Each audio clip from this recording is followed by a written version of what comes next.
E aí, pessoal, bom dia, boa tarde, boa noite, tudo bem com vocês? Estamos começando mais um episódio do Dev Talk.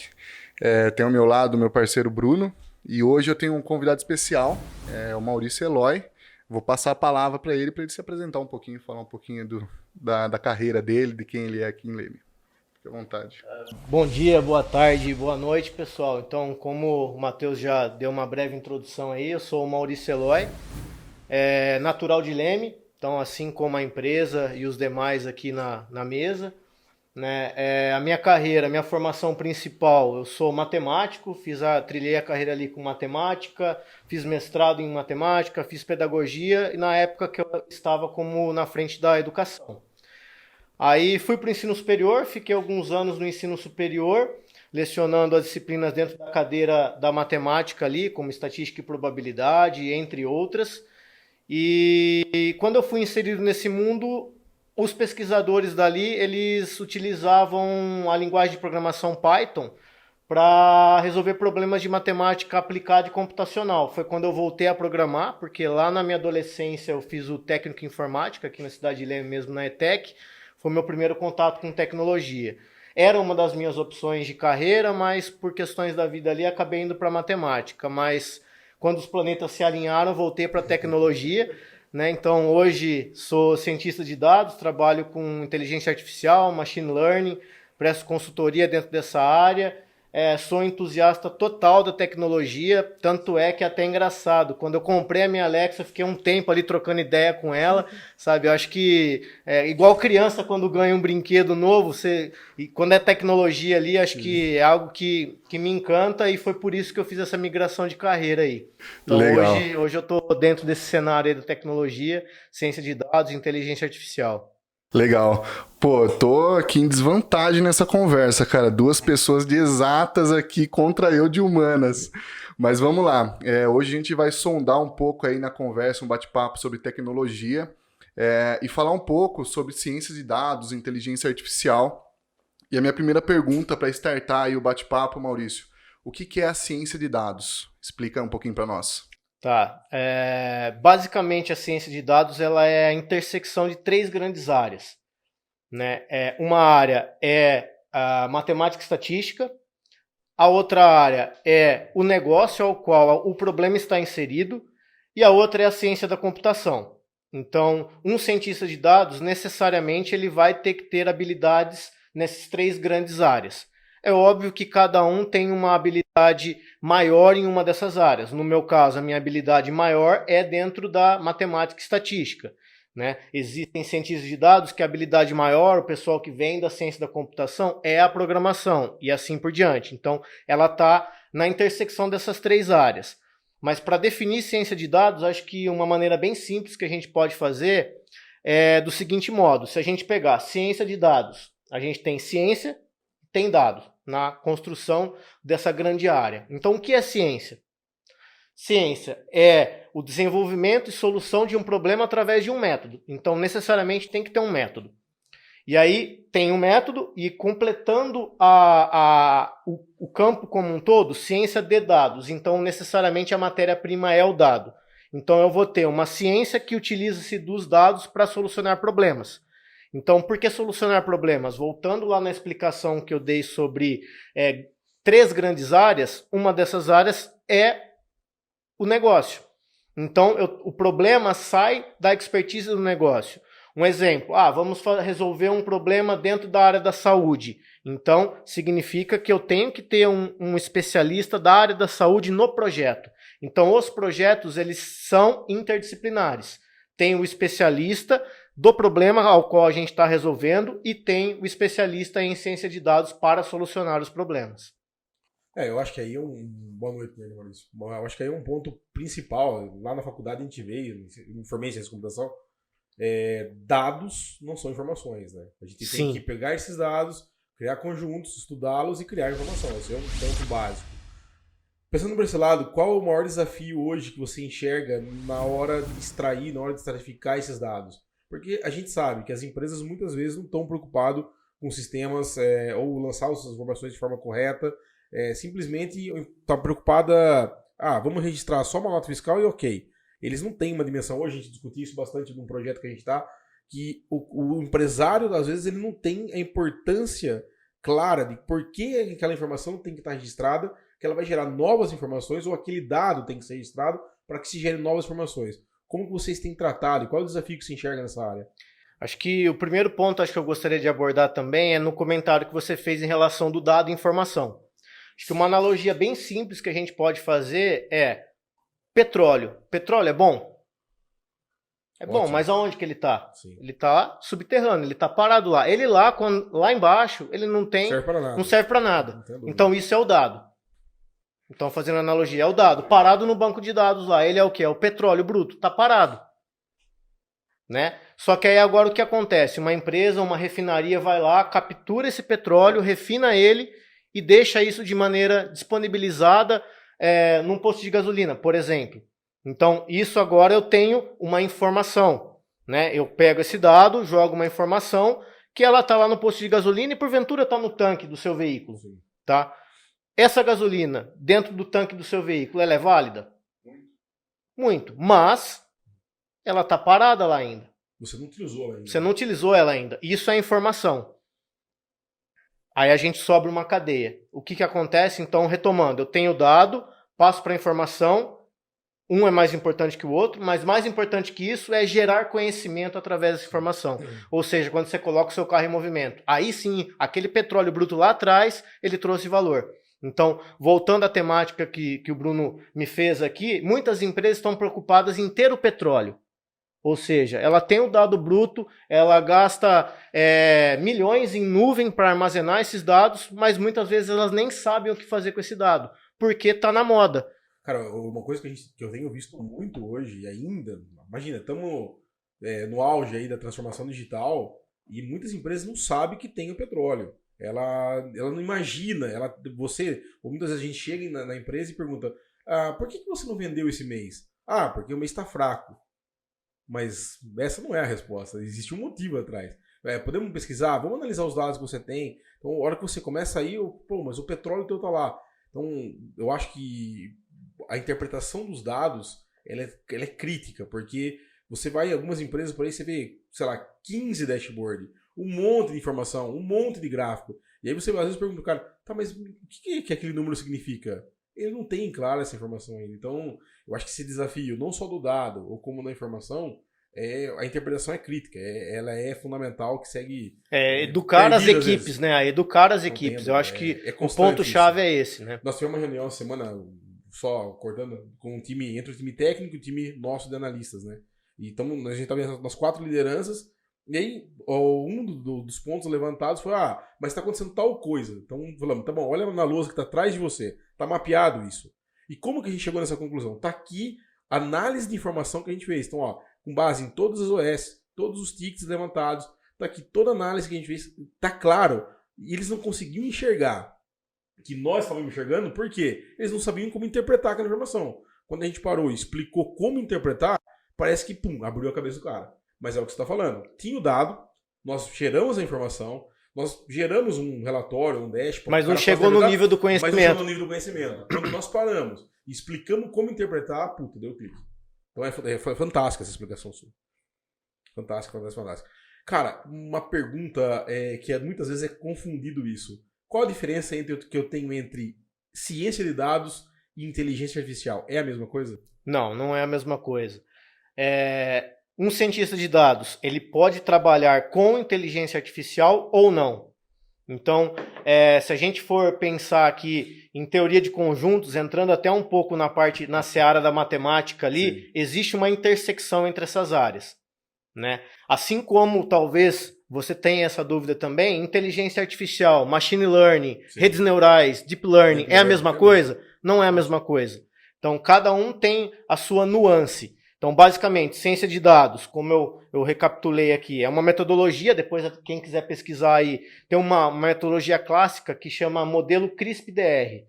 Então, você vai seguir aquele fluxograma ali para resolver um projeto. Então, um projeto de Data Science, ele vai permear por esse modelo. Tá? E aí, durante a solução, a inteligência artificial é uma das ferramentas. Então, você tem lá uma caixa de ferramentas. Esse problema encaixa eu usar uma inteligência artificial? Ou eu posso usar só uma estatística, uma média, por exemplo, que resolve o problema. Sim. Então, às vezes a pessoa quer ser tão avançada que não precisa. O que a gente costuma fazer? Começa pelo simples. Se o simples resolver o problema, não precisa ir para o complexo. Tá comentando um negócio, eu lembrei da visita que a gente estava no cliente, que ele falou, não, o meu relatório é importantíssimo. Porque, olha, repara aqui, ó, eu tenho uma média e eu também calculo a mediana. Isso aqui é importante. Daí, sem querer, perguntei, tá, mas por que tem a mediana? Por que você calculou a mediana aí? Qual a interpretação dela? Não, porque foi, voltou, então assim, é o que você tá falando. Ele quis rebuscar o negócio, mas ele não entendeu bonitinho. Mas na especificação do desenvolvimento que chegou para nós, ele queria as duas métricas. Preciso que tenha a mediana. Então você fala, tá, mas entendi. Para que tem a mediana? E uma pergunta, hoje, quando a gente fala em estatística, a gente tem estatística, várias áreas da estatística. Quais são as mais utilizadas nessa área hoje de ciência de dados? Na verdade, toda a estatística clássica que você comentou ali, média, mediana, toda essa parte descritiva. Então, um projeto, basicamente, quando a gente pega o dado, se a gente está falando ali de um dado estruturado, que também é uma outra conversa que a gente pode estender, dado estruturado, dado não estruturado. Se esse dado está estruturado, eu vou fazer, então, primeiro uma análise descritiva, é entender esses dados. Como que está a distribuição desses dados? Será que só com uma média e mediana eu resolvo o meu problema?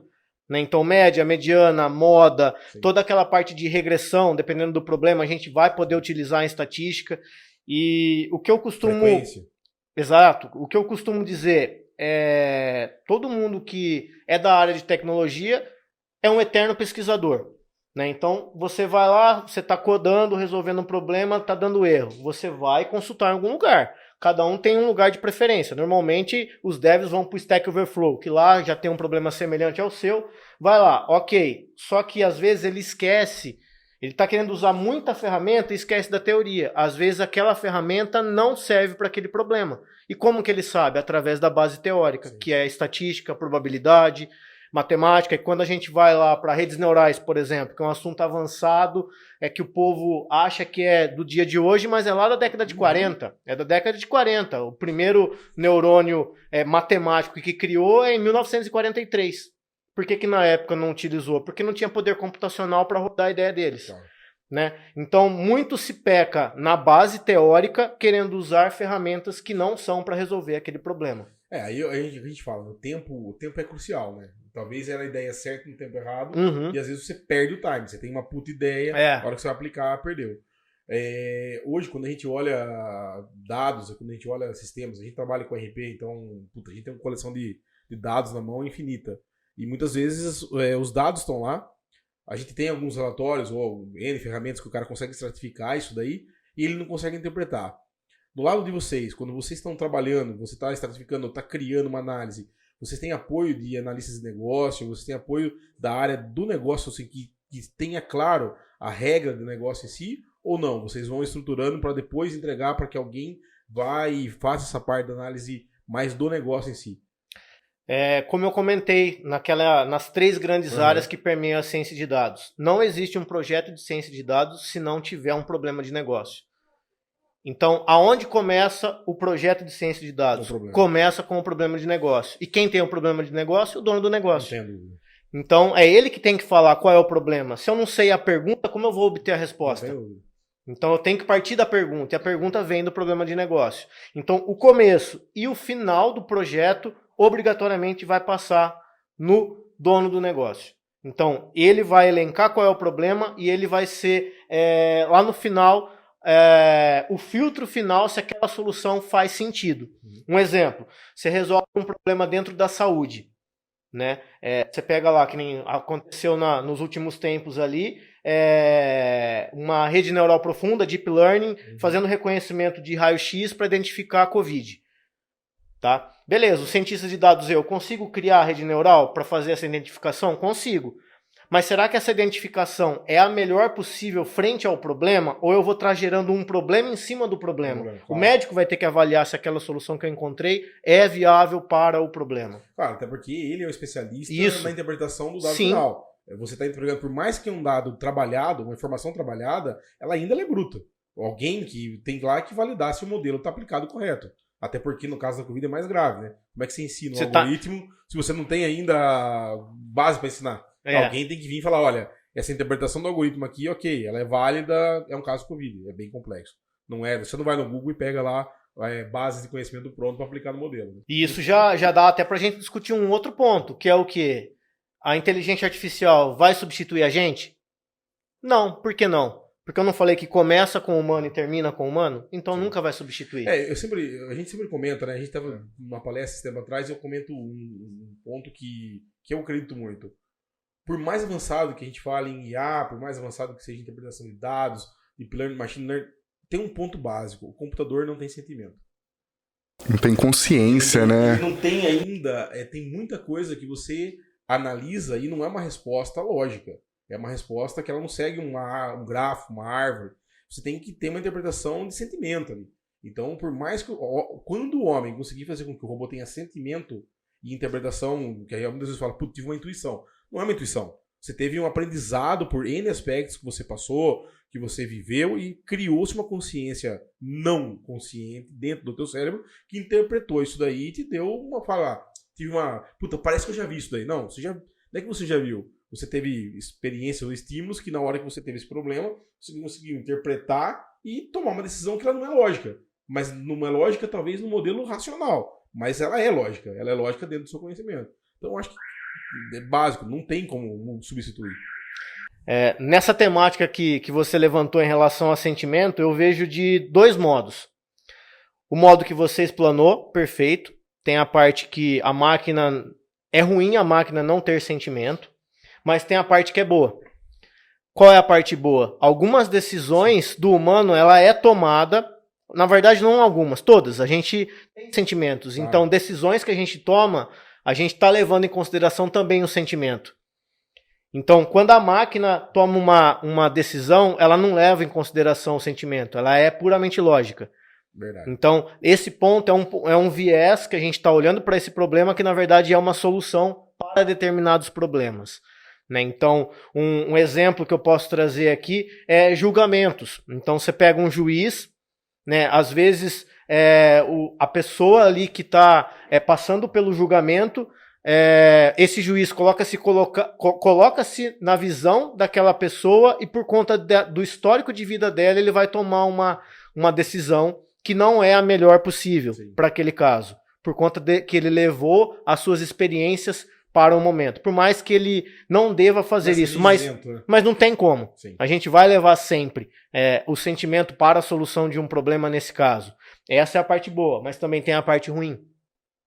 Que esse julgamento automatizado que foi implementado, né, corte automatizado utilizando IA, o que a IA basicamente faz? A gente pegar um ramo da inteligência artificial que é o aprendizado supervisionado. O aprendizado supervisionado ele faz o quê? Ele vai pegar e vai, a partir dos dados, entender quais foram as decisões utilizadas no passado e replicar aquilo para o futuro. Então, se no passado eu tive juízes que foram racistas e tomaram decisões levando em conta essa parte racial, a IA vai aprender a ser racista.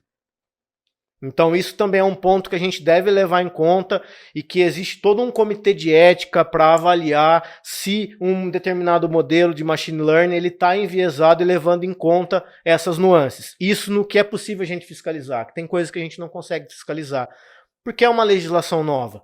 Sim, não tem dúvida. E outra, né, o que você fala é muito importante, né? Ele está baseando-se num modelo histórico. Então, numa base histórica, o que houve? Se lá atrás tiveram decisões equivocadas, é óbvio, ele vai replicar, ele vai aprender isso daí. E é muito difícil também, porque o cara que está supervisionando também tem uma tendência que não é só racional, né? Tem toda uma parte que realmente é complicado. Se você tem sentimento lado bom, você tem um lado ruim, porque quando você coloca no lugar da pessoa, você vai enviesar, é difícil ser 100% isento. E hoje, você acha que a gente tem dentro do cotidiano, em exemplos práticos, para quem está acompanhando a gente, que a gente vive já no dia a dia nosso a parte da inteligência artificial? Sim, sim. Tem vários exemplos. O mais clássico acho que todo mundo que está vendo esse podcast aqui tem uma rede social. Não importa qual, tem uma rede social. Aí, sei lá, você quer comprar um conjunto de copos iguais a esse aqui. Você vai lá no Google, pesquisa copo de vidro, etc. Só pesquisou, não interessou, beleza. Mais tarde, a hora que você abrir a sua rede social, tem que tipo de propaganda lá? O copo que você pesquisou. Ou seja, é um algoritmo de recomendação. A gente às vezes fica chateado com esses pop-ups que aparecem ali. Mas em outros momentos a gente fica feliz. Claro. Um exemplo, você tá lá no streaming seu preferido aí. Você gosta sempre de um determinado tipo de filme ou de série. O algoritmo de recomendação entende como você é e vai recomendar aqueles que você gostaria de ver. Então aí acho que é o exemplo mais clássico e que todo mundo com certeza já passou por esse problema. Não precisa muitas vezes nem pesquisar, às vezes em uma conversa, através do processamento de linguagem natural, só com a fala, o celular captura essa informação e porventura vai trazer uma propaganda em cima desse tema que você discutiu. Né? Essa é uma temática. Existem outras temáticas que todo mundo também já passou ou conhece alguém que passou. Um exemplo, você vai comprar um veículo ou vai comprar uma casa, você não tem o total de dinheiro para fazer a aquisição daquele bem. Você vai precisar financiar um valor. Aí você vai lá no estabelecimento para solicitar esse empréstimo, é feito o quê? Uma análise de risco. Essa análise de risco passa por um algoritmo. Tá? Esse algoritmo ele pode ser um algoritmo mais avançado possível, como um Randolph Forest da vida ou outros algoritmos de árvore, ou pode ser o clássico lá atrás, quando surgiu a análise de crédito, que era uma regressão logística. Sim. Mas passa-se por algoritmos de inteligência artificial. Então aqui eu trouxe 2 exemplos, mas a gente podia ficar aqui 3 horas falando só de exemplos, né, do cotidiano. Hoje tem lá atrás, quando a gente falava muitas vezes análise de crédito, por exemplo, pegando um viés, né? A análise de crédito era feita de uma forma muito simplista. Se o cara tem, eu estipulei um limite pro cara, se o valor for até tanto, tá aprovado. Se o valor for menor, tá negado. Se o cara tem crédito, sei lá, o nome sujo na praça, se o cara tem um cheque sem fundo, se o cara tem uma informação no Cadim. Hoje, a gente tem claro que não é mais só dessa forma. Ele analisa uma série de formas, que é desde a parte de drivers e de análise de true ou falso da vida, ou também tendências. Hoje os bancos já têm trabalhado, eu vi muito isso lá fora, em alguns itens que a gente tenha visto como sistemas de crédito. Hoje, dentro do Brasil, você já tem bancos trabalhando com a parte de tendência, algoritmos de tendência. Então, por exemplo, o cara dos últimos X tempo vem analisando que ele não pagou uma conta, ou ele tem tendência de deixar de pagar a conta. Isso já está implementado? São, na verdade, melhorias na análise daquilo que você comentou, que é chamado de análise de perfil de clientes. Perfeito. Então, além de identificar se um cliente pode ser ou não um inadimplente, existe o fatiamento ao qual você pode ou não dar um crédito para ele, quanto esse. Então, não é só dar ou não. Né? Mas você já está analisando tendência. Dar o crédito. Só hoje, né? E isso muito tem a ver com que antes a gente tinha os drivers que fornecem informações, eles analisavam só a parte negativa. Uhum. Hoje, com o Open Bank, também tem a parte positiva. Então, quantas contas em dia você pagou? Não só aquilo que você atrasou. Sim. Então, às vezes você atrasou não porque você não quis pagar, por conta da correria do dia a dia você esqueceu. Sim, sem dúvida. Então, antes, esse cara ele era penalizado, ele era tratado de maneira igualitária àquele que realmente não quis pagar. Então, hoje tem a parte de tendência positiva, que vai olhar essa parte, quantas ele está pagando em dia, qual o tipo de conta que ele está pagando em dia. Então, todas essas informações, desde que, dentro da legislação, o usuário ele decidiu fornecer aquela informação. Sabe que eu vi uma coisa interessante agora, o próprio Serasa, né? Você tem como, por exemplo, se no perfil de crédito positivo, você pode questionar a própria informação que está lá. Então, por exemplo, eu paguei 2 contas atrasadas, e essa conta atrasada eu paguei porque eu esqueci. Eu tenho como ir lá e informar o motivo do atraso, esquecimento, e ele pode acatar ou não, com base se é a primeira vez que acontece, se tem outros casos de repetência. Então, assim, está claramente usando uma análise que é de tendência. Então, ele olha o driver e checa os, sei lá, X tempo para trás e projeta X tempo para frente para analisar a tendência do mercado, do perfil do cara. Né? Fantástico isso, né? É um negócio... E acho que esse viés de tendência, acho que tá muito ligado com o que você comentou lá no começo desse nosso bate-papo, que as empresas têm o petróleo, que é o dado, só que elas ficam apagando fogo. Ou seja, ela tem o petróleo, mas ela tem a mentalidade reativa. Ou seja, tem que agir de uma maneira preditiva. Uhum. Se ela já tem como predizer, por que ela não utiliza? Existem N fatores. Alguns. Pode ser que a empresa seja totalmente top-down e o tomador de decisão não tenha o conhecimento para exigir da equipe. Claro. É um viés. Pode ser o quê? Ele exige da equipe, só que a equipe não está preparada para resolver aquilo. Como você comentou, a equipe foi até a informação, só que ela não soube gerar conhecimento a partir da informação. Então é mais um problema de educar empresas e funcionários do que realmente ter a capacidade de solucionar problemas de maneira preditiva. Cara, qual é... Você que tá... Deixa eu te perguntar nada até agora, tô... Aproveitando, Flui, vai. Segue aí. Você que tá muito inserido nesse mercado, qual o próximo salto tecnológico que vai acontecer? Você tem isso de forma clara ou você tem uma intuição? Porque nós estamos chegando, IA, Deep Learning, Machine Learning, ciência da... Qual é o próximo salto? O que vai acontecer? Porque eu não vejo o futuro sem informação. E eu não vejo futuro sem inteligência artificial. É muito difícil, não acredito nisso. Tanto que eu acho que um dos temas que a gente vai entrar depois é a quarta revolução industrial. Para mim já está acontecendo.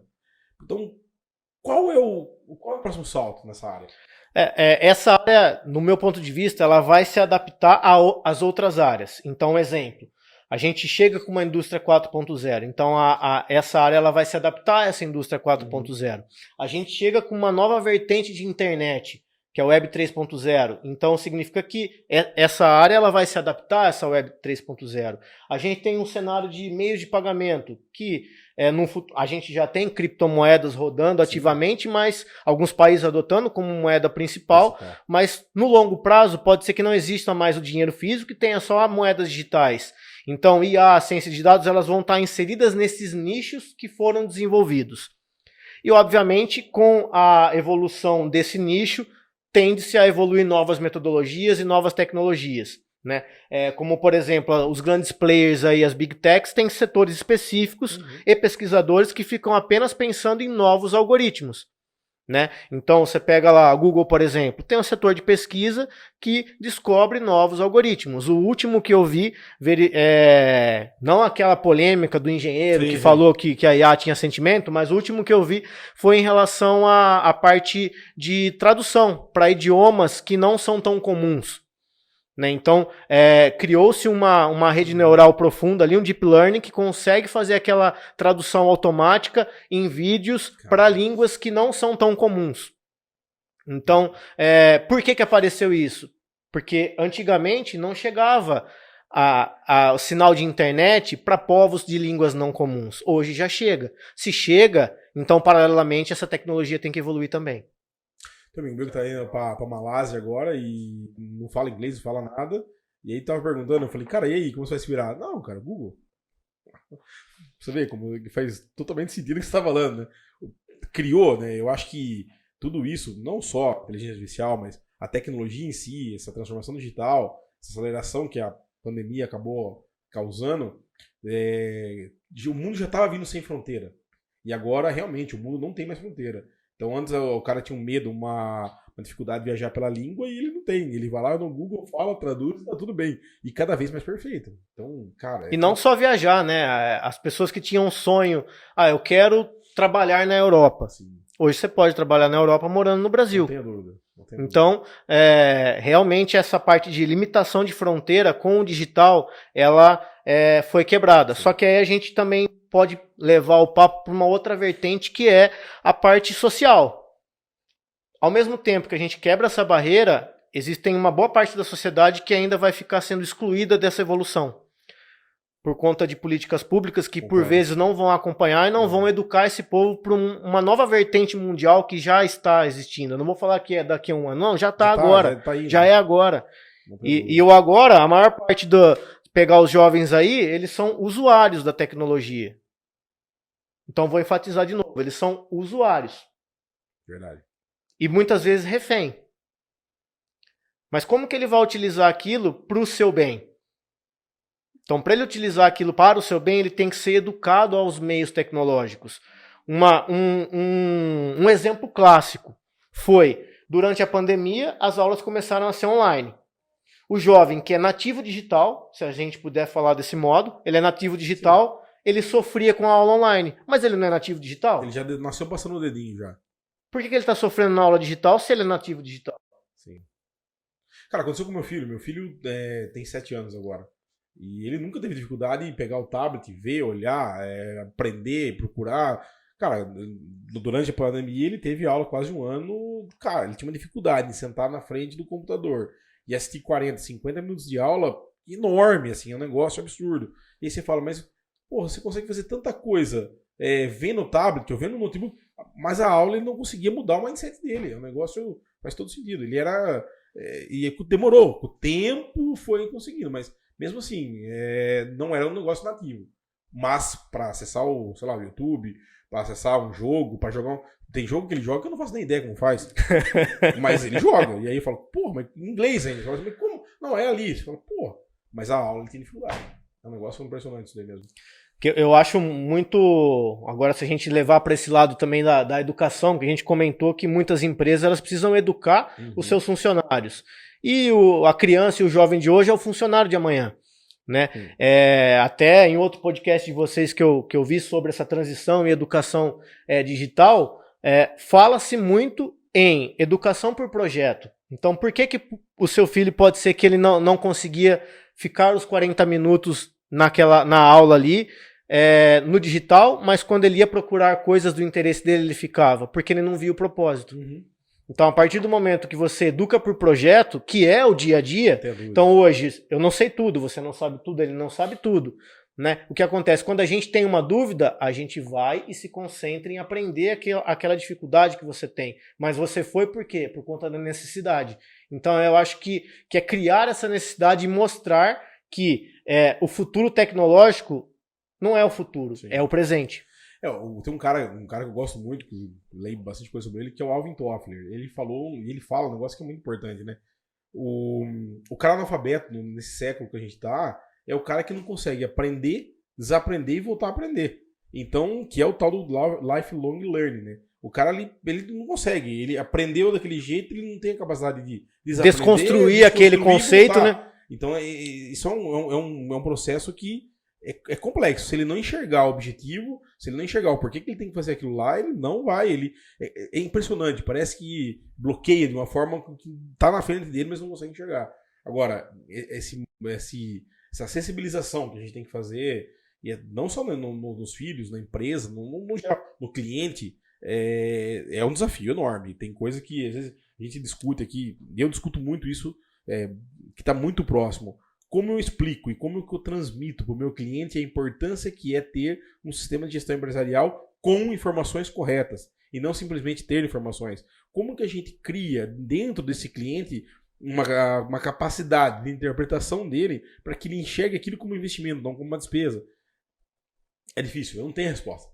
Talvez é a pergunta de ouro para a minha empresa hoje, para muitas empresas. Como sensibilizar e como criar valor em algo que a maioria das pessoas enxergam como uma despesa. Então, bate no que você está falando. Ele não enxergou o propósito, ele não enxergou um projeto ali dentro. Ele não enxergou por que ele tem que fazer aquilo. Exato. Legal. Vamos lá. Eu quero digerir, que está sendo um caminhão de informação muito legal. Eu confesso que eu nunca me aprofundei muito nesses assuntos, mas vamos lá. Só para ver se eu consigo entender. Ciência de dados. Dados é algo que já existe ali, tem aquela informação, porém ela precisa de um tratamento para se tornar informação. Quando você se tem informação, a minha dúvida é, Maurício, é errado eu dizer ou é correto eu dizer que a inteligência artificial é um segundo passo para a ciência de dados, é algo complementar à ciência de dados e ela é dependente da ciência de dados? É errado dizer assim ou está correta essa afirmação? Não é dependente, não está inserida e não está exclusa. Certo. Então, ela é uma ferramenta para se resolver problemas. Né? Então, vamos pegar um exemplo clássico aqui. A gente vai pegar carros autônomos. Carro autônomo, ok? Ele vai receber vários dados ali, que vêm de sensores. Tem uma inteligência artificial que está tomando alguma decisão em relação àquela informação que ele está recebendo. Ok? Nesse caso, gerou-se conhecimento? Teve um humano que interpretou aquilo? Então a gente pode ficar aqui, né, nessa reflexão. Sim. Ou parou no nível da informação e tomou-se uma ação em cima dessa informação. Tinha um driver lá que, putz, se você interpretar de tal forma a informação que vier, para o carro para você vai atropelar alguém. Isso. Parou ali. Né? Então, é uma pergunta excelente essa que você fez. Acho que uma analogia que eu poderia fazer também, para talvez ficar um pouco mais claro o que é ciência de dados ou o que é um cientista de dados, né? Já que a gente passou, infelizmente, nesses últimos tempos aí pela pandemia, o que aconteceu na pandemia? Tiveram cientistas que desenvolveram fórmulas para uma nova vacina. Tá? Então, o cientista de dados é similar de maneira análoga a esse cientista que encontrou uma nova solução para um problema. Né? E as empresas, assim como a parte que não sabe que o dado pode gerar lá no final do processo conhecimento, ela também por vezes não sabe quais são os profissionais que atuam, como que é a cadeia desse processo. De maneira clássica, como que é a cadeia? Tem o engenheiro de dados, o cientista de dados e o dev. Associando isso de maneira similar ao que a gente teve no processo da pandemia. O que a gente tem um almoxerifado nos laboratórios de desenvolvimento de vacina. Então, algumas pessoas, alguns profissionais pegaram alguma matéria-prima e colocaram lá nesse almoxerifado. Esse é o engenheiro de dados. Ele deixou os dados lá pronto para o consumo. Depois, o que o cientista faz? Ele sai do seu laboratório, vai no almoxerifado, pega algumas informações, volta, testa algumas fórmulas. Às vezes ele está satisfeito com o resultado, às vezes ele não está, verifica, avalia, volta lá, pega outro ingrediente e fica nessas indas e vindas até que ele chega na melhor fórmula possível do momento. Não existe a melhor fórmula possível, existe a melhor fórmula possível do momento. Que é com a matéria... Você tem conscientização e aprendizado até o momento. Então, a hora que ele chega nessa solução final, ele vai passar para frente. Então, vou dar uma pausa aqui. Quando o cientista de dados ele consulta o banco de dados e vai gerando insights, soluções, informações, até validar a solução final com quem? Com o dono do negócio, ele está nesse processo de indas e vindas. O dono do negócio é o dono do problema. Então, a hora que ele chegou numa solução que o dono do negócio ele validou e que faz e traz valor para ele, ou seja, aquilo que ele está pagando, na verdade, está sendo investimento, sim, porque vai gerar lucro, né? Aí, o que acontece? Eu tenho a fórmula pronta aqui. Eu tenho que fazer o que com essa fórmula da vacina? Tenho que colocar em produção para vacinar a população toda. O mesmo ocorre com o cientista de dados. A hora que ele chegou na melhor solução, ele passa isso para a próxima equipe, que são os devs. Vão colocar aquilo em produção. Então, basicamente, esse é o ciclo que a gente poderia até discutir um outro cenário. O ciclo do dado. Sim. A gente tem ciclo do carbono, ciclo da água, etc. Tem o ciclo do dado também. Porque muitas vezes essa informação que foi gerada gerou um conhecimento, e esse conhecimento que foi gerado vai gerar um novo dado. Esse novo dado vai gerar uma nova informação, que vai gerar um novo dado. É um ciclo, ele não tem uma... Trazendo uma paralela com o nosso dia a dia aqui, é a diferença entre o analista de negócio, o arquiteto de software, que especificação de um ticket, que teoricamente entrega para o dev e assim por diante. E é normal, quando lá na ponta a gente entrega uma funcionalidade, um ponto de função, muitas vezes, a hora que o cara coloca em prática, gera um novo conhecimento, que daí, aquele conhecimento que até quando foi desenvolvida a fórmula era o conhecido, já não é mais, expandiu o universo. Ele chega naquele... tem o que você não sabe, e aceita que não sabe, e tem o que você não sabe que não sabe. Verdade. Então, por vezes, quando você estava no nível que não sabe, você gerou uma solução. Uhum.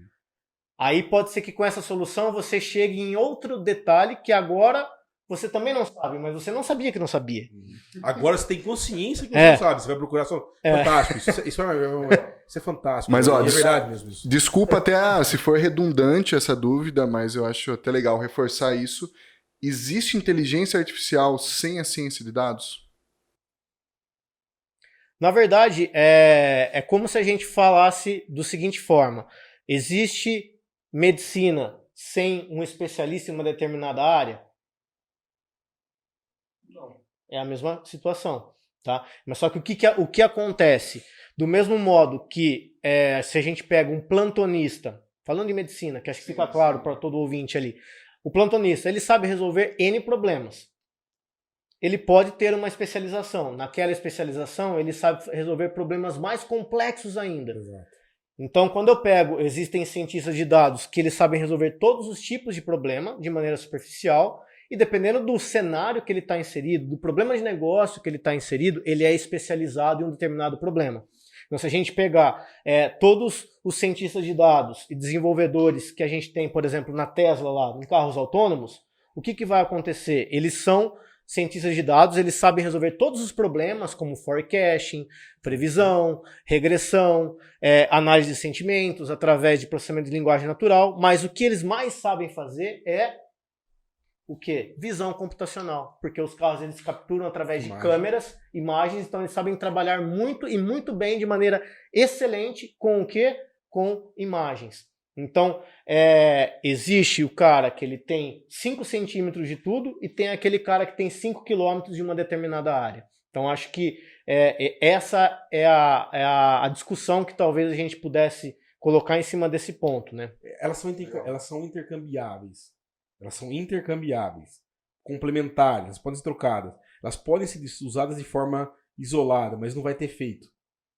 Entende? Sim. Elas são intercambiáveis, elas não são dependentes uma da outra, mas estão totalmente unidas. É o que ele falou do conjunto. Acho que é uma definição muito importante. Se você pega uma teoria de conjunto, tem intersecção. Quando ali está dentro daquela intersecção, é o melhor resultado. Então, assim, é muito difícil. Existe uma boa solução fora da intersecção? Existe. Mas existe uma solução melhor quando ela está na intersecção. Sim, perfeito. É um dos melhores exemplos que eu já vi. Esse. Tá ali dentro. Elas podem atuar de forma isolada. São intercambiáveis, mas são complementares. Mas o match dá quando elas estão sendo utilizadas em conjunto. E acho que a parte importante e que o Bruno tocou é o dono do problema, que é o dono do negócio. Ele faz parte da solução. Não adianta você ter o melhor cientista de dados, o melhor cientista da computação, criar o melhor algoritmo, se aquilo não serve para nada. Maurício, eu queria fazer uma pergunta. Fique à vontade para responder com nome, sem nome, o que você quiser. Hoje, qual é o que o Maurício faz hoje? O que você desenvolve hoje? Tá. Conta um pouquinho do dia a dia teu. Sim. Sem citar nome, fique à vontade. Citar nome para o que você quiser fazer. Hoje, 100% do meu tempo, eu trabalho como cientista de dados, né? Então, eu sou funcionário de uma empresa, então trabalho de forma CLT, mas também tenho a minha empresa aberta que eu presto consultoria. Legal. Até por conta, acho que, daquele problema que você falou, como eu vim da educação e hoje eu estou na tecnologia e eu vi uma oportunidade em educar, por vezes, donos de empresa a utilizar essa ferramenta e fazer com que ele perceba que ele está deixando de ganhar por conta de não estar educado suficientemente para essa transição de empresas do século passado para a nova geração, então é aí que eu estou atuando. Então, através de workshops, através de mentorias, seja com empresários, seja também com carreira solo de outros cientistas de dados. Também estou como educador, sou orientador no MBA da USP, Exalc, do curso de Ciência de Dados. Quais são as tecnologias hoje mais utilizadas nesse segmento de IA, de ciência de dados? Se quiser que eu dê uma pincelada também, é legal para essa galera que está ouvindo aí. Sim, acho que eu gosto muito da comparação que eu faço em relação a um laboratório de um cientista comum, porque toda criança já viu um cientista em desenho, etc. Né? Então o ouvinte também ouviu. Então, e viu. Qual é o laboratório de um cientista de dados? Ele também tem um laboratório, ele fica fazendo experimentos. Aí, esse laboratório, ele utiliza-se de 2 principais linguagens de programação, né? Que aí a gente pode eu posso até arrumar briga com algumas pessoas aqui, porque quando a gente fala de R e Python, é como se fosse religião. A galera que coda em R até morrer, e a galera que coda em Python até morrer. Eu sou Python até morrer. Então... Eu já gosto mais do R. Uso os dois, acho que em meios acadêmicos usa-se mais o R, mas quando a gente migra para soluções que devem ser implementadas em empresas, as equipes de desenvolvimento já estão habituadas com Python. Então, por isso que a minha escolha. Então, essa é uma ferramenta, uma tecnologia. Onde você vai rodar esse código? Aí pode ser no editor de preferência. Pode ser no Jupyter Notebook, pode ser no VS Code, pode ser na nuvem, no Colab do Google, tem N maneiras de rodar esses scripts, né? Essa é uma parte. Agora a outra parte, como a gente comentou, eu tenho lá o dado. Esse dado pode estar na sua máquina e cair naquela vertente, funciona na minha máquina, né? Ou ele está em alguma cloud. Você vai precisar consultar essa cloud. E a maior parte das clouds, a gente vai fazer essa consulta com SQL. Sim, então precisa-se de duas grandes habilidades ali. SQL para fazer as consultas desses bancos de dados e trazer esse dado para poder ser trabalhado. E uma linguagem de programação para tratar, entender, criar os algoritmos. Pode ser R, pode ser Python. Tem umas vertentes utilizando Julia, Golang. Então existem outras linguagens que estão surgindo. Mas se a gente for usar o ranqueamento das linguagens mais utilizadas lá, a gente vai ver que Python tá no topo ali dentro da ciência de dados. É óbvio que se a gente for para front, back-end, a gente vai ver Java, outras linguagens. Java geralmente é muito para back, né? Explicação de alta escala, que nem nós aqui utilizamos. A gente utiliza Python também, para algumas coisas específicas, mas toda a parte do RP é Java. Cara, tem que ser um negócio extremamente confiável e, além de confiável, não digo a parte toda da evolução, né?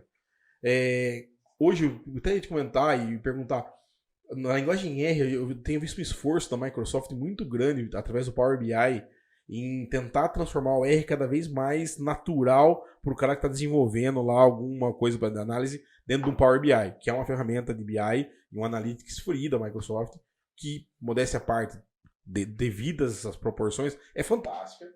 E eles têm cada vez mais inserido e criado funções em R, mostrando o código para tentar incentivar. E agora eu vi, nas últimas 2 versões, já eles puxando muita coisa em Python também.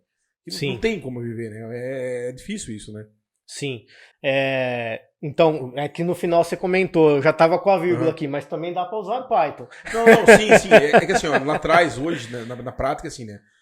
O Power BI, que é nessa ferramenta, ele foi criado para que um ser humano não técnico consiga criar um mini analytics. Sim, aí a gente vai para uma outra vertente também, que talvez seja tema para um outro podcast de vocês ali. O no-code e low-code. Sim. Né? Sem dúvida. Cada vez mais hoje é low-code, né? Sem dúvida. E aí a gente tem aquele tripé da Microsoft ali que tem o Power BI, tem aquelas automatizações também, a ferramenta deles que não precisa saber codar, você precisa saber só a regra a ser utilizada. Você cria visual, né? Tava vendo agora, eles vão fazer um esforço para, assim, eu não acredito, isso é uma opinião minha, né? Que eles vão transformar o Power BI num PaaS da vida. Então é o que é a tendência. O Power BI passa a ser um PaaS e de lá você cria outros ferramentas assim por diante para que possa ser estudado. Como a tecnologia 5G impacta no teu trabalho? O que isso pode facilitar ou não? Ou simplesmente mais uma tecnologia? Ou quanto isso facilita esse dia a dia e também a indústria 4.0? Que aí eu queria entrar um pouquinho na indústria 4.0. O que é a indústria 4.0? Tá. A gente tem algumas respostas para essa sua pergunta. Então, o depende é válido em quase toda a resposta, né? Então, depende. Em qual cenário? Primeiro cenário. A gente tem um tipo de algoritmo e um tipo de aprendizado que ele é feito de maneira automática. Tá. Então, você cria um algoritmo inicial e a partir de novas transações ele vai se retroalimentando de maneira automática e vai aprendendo mais com o passar do tempo. E isso ele precisa estar conectado. Então, o 5G vai trazer valor nesse cenário. Em lugares que, por vezes, não chegava o Wi-Fi, a gente vai ter o 5G ali e isso vai poder ser utilizado. É uma vertente. A outra, que quando você me perguntou sobre tecnologias, eu fiquei devendo, né? Tem muitos problemas que necessariamente, não digo necessariamente, mas é mais viável resolver com computação em nuvem do que ter uma computação física. É mais fácil você alugar uma computação em nuvem dos grandes players do que comprar uma máquina super potente. Vou fazer um reconhecimento de imagem. Talvez eu use um serviço web do Google já pronto, que já tem um algoritmo implementado, do que talvez criar uma máquina e ter uma máquina física minha para fazer isso. Esse é um ponto, mas o outro ponto é para você criar o seu algoritmo. Às vezes o volume de dado é tão grande que a hora que você vai treinar o modelo, por exemplo, estoura a memória RAM do seu computador. Você não consegue fazer local. Claro. Obrigatoriamente você tem que ter uma máquina melhor ou locar essa computação em nuvem. Entendi. E como a computação é em nuvem, necessariamente você vai precisar de conexão. E aí, independentemente do lugar, você vai conseguir através do 5G. Porque ele vai conseguir, ao longo do tempo, eu tenho essa crença que ao longo do tempo ele ser o 5G que foi propagado e vendido pra gente, mas também ser barateado, como hoje é um Wi-Fi que lá antigamente a gente pagava o mesmo preço hoje que a gente tem hoje de um Wi-Fi rápido, a gente pagava numa discada que você entrar no Messenger lá, você demorava quase a noite toda. Sim. Tinha que varar a madrugada para conseguir conversar com um amigo lá. Ou na entrar meia-noite para poder pagar um pulso só. É. E voltando para o 5G, muito se está linkado com a automação. Então, quando eu tenho linhas de produção que estão automatizadas, eu posso inserir ali sensores para melhorar a qualidade dos meus produtos. E por vezes, esse link ele vai ter que estar conectado. E aí, dependendo do posicionamento que essa indústria vai estar, o 5G também vai impactar. Porque a gente está acostumado e a gente é privilegiado a estar no estado de São Paulo. Sim, é verdade. Que a gente tem o total desenvolvimento aqui. Então você pensa assim, mas existe alguma empresa que não vai chegar Wi-Fi? No estado de São Paulo, provavelmente não. Sim. Mas o Brasil... No Mato Grosso... Então, o 5G ele vai trazer esse valor para o desenvolvimento e aplicação dessas soluções, né? E muito vai nessa indústria, nova maneira de se ter indústria, de se ter negócios. Eu entendo que as indústrias que não olharem para o digital, não digo a maioria, porque algumas indústrias de base ainda, elas vão ter que evoluir com as suas... Mas são commodities. Particularidades ali, mas aquela que não evoluir está fadada à falência. Sim. Já deixa de ser necessidade e passa... Antigamente era um diferencial competitivo. Hoje é base. Sim. Então não tem dúvida. Bom, Maurício, a minha próxima dúvida agora é a seguinte. Eu tinha comentado no começo do podcast que eu sou de humanas. A minha dúvida talvez alguém que está assistindo, ouvindo a gente nesse bate-papo, se assuste um pouco com o tamanho de informação que está sendo despejada aqui nesse bate-papo. A minha dúvida é, como que alguém se insere nesse mundo hoje? Eu quero começar, me interessei por esse assunto, qual que é o meu primeiro passo para isso? Tá, então, basicamente, existe a restrição de ter que ser de exatas, que talvez seja uma dúvida que você teria ali, por isso que você fez essa pergunta? Não tem que ser de exatas. Ponto. Tá? Então, essa é uma área antiga, porém nova. Por que antiga e porém nova? Ela existe há muito tempo, mas com o nome que a gente trata hoje, ela é nova. Então, ela já existe há muito tempo, como matemática aplicada, como só estatística, ela já existe há um bom tempo. Agora, ciência de dados é novo.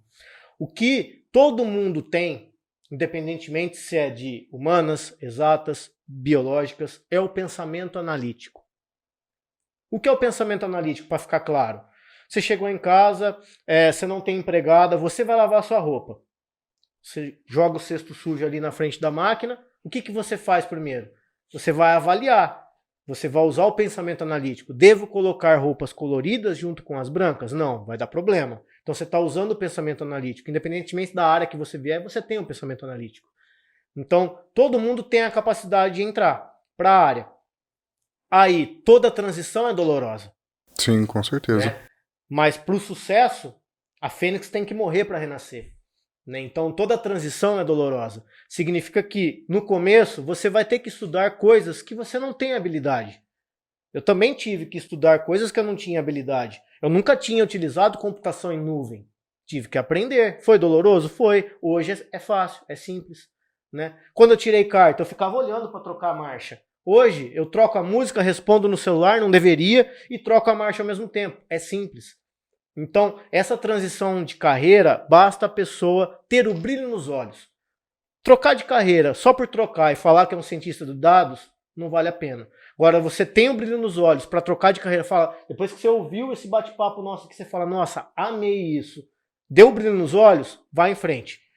Né? Vai em frente, existem excelentes materiais online gratuitos para que você já não pague uma pós-graduação ou até uma graduação, que hoje em dia existem graduações dentro da ciência de dados, e depois você perceber que não gosta. Tem certeza que você quer a área, né? Então pega o conteúdo gratuito ali, pega esse conteúdo gratuito, verifica se é realmente aquilo que você acha que é. Você falar assim, aí você vai conseguir trilhar uma estratégia de evolução. Eu mesmo, tudo que eu sei hoje de ciência de dados foi de maneira autodidata. Então basta você querer e você vai conseguir, né? E um ponto importante, a comunidade ela é bem ganha-ganha, no seguinte sentido, eu conheço algumas coisas a mais do que você. Então, eu posso te ajudar em algumas coisas e você pode me ajudar em outras.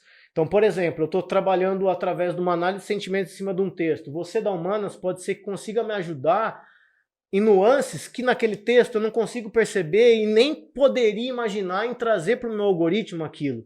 Mas depois, na hora que você for avaliar uma solução através de uma métrica estatística, matemática, você tem uma dificuldade. Aí eu venho e posso te ajudar. E isso não estou dizendo que é uma comunidade física, igual esse encontro que a gente está falando aqui. É uma comunidade virtual.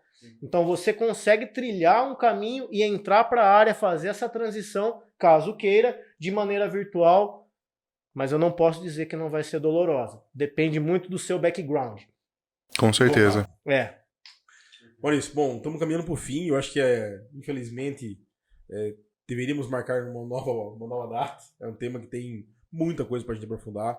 Eu acho talvez um dos temas mais vastos que a gente já tratou em podcast. Eu gostaria de agradecer seu tempo, sua disponibilidade de vir até aqui. Esse é um ciclo de 12 palestras, ou seja, 12 podcasts que a gente grava anualmente. A gente estava com bastante ansiedade para gravar, porque é um tema que está muito ligado à nossa área também. Hoje, cada vez mais, eu tento sensibilizar o Montuan e também as outras pessoas que estão no meu time, que como é importante a gente interpretar essas informações e que a gente tem que tomar decisões baseado nelas e não em achômetro. Achar, às vezes a gente falha. E informações, geralmente, a gente acerta. É difícil a gente errar. Então, te gostaria de agradecer. Montuan, vou deixar você encerrar, porque eu falei muito, você falou pouco. E obrigado, cara. E vamos marcar uma próxima bate-papo, porque tem muita coisa pra gente falar. Não, vamos marcar sim. Eu que agradeço, né? Como a gente comentou aqui, né? Uma das falhas, tanto para empresas como a sociedade, é a educação, educar a população. E o que a gente está fazendo aqui nada mais é do que educar quem está ouvindo. Então, pessoas que por vezes não sabiam nem o que era uma IA, nem o que era a ciência de dados, nem o que é o dado, informação e conhecimento, hoje já sabe, mesmo que seja aquele 1 milímetro, mas já sabe, já despertou a curiosidade, aquela pulga atrás da orelha. E só é possível através de pessoas que batem papo sobre as coisas como a gente aqui. Sim. Então eu que agradeço poder falar sobre essa temática aqui e bora para a próxima. Bora. Bom, eu acho que um dos principais objetivos desse podcast é o compartilhamento de conhecimento. E, cara, eu agradeço demais aí a sua participação, muita satisfação de bater esse papo com você, de poder dizer que eu aprendi muito com esse bate-papo. E é isso. Obrigado novamente, Maurício. Com certeza vamos trocar mais ideias aí, vai ter próximos episódios que vamos chamar você novamente. E, pessoal, para mais conteúdos, se inscreva no nosso canal, deixe seu like aí. E é isso, até a próxima. Valeu, pessoal.